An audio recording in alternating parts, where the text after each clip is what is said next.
আমার স্বামী যাকে সাইরা আসছো তার সংসারটা সুখের হবে, সে একটা বিয়ে করবে। মোর মেয়ের জীবনটা কি হবে তুমি বলো তো? বিলে তোমার মেয়ে ঘুরবে খালে বিলে, ডালে ডালে ডালে। তোমারও জীবন সুখের হইলো, তোমার স্বামীরও জীবন সুখের হইলো, কিন্তু একটা সন্তানের জীবন, তোমাদের একটা ভুলের সিদ্ধান্তের কারণে একটা সন্তানের জীবন কি হবে?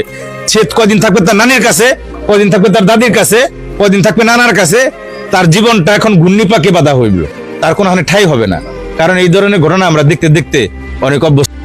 যাই করেন পরক্রিয়া প্রেম করেন আর যাই করেন, কিন্তু যাদের ছোট সন্তান আছে সন্তানের মুখের দিকে চায় হইলেও এই ধরনের কাজ থেকে বিরত থাকেন। কারণ আপনার জীবনও সুখের হবে, আপনার স্বামীর জীবনও সুখের হবে, মাঝখান থেকে কষ্টে থাকবে একটি সন্তান।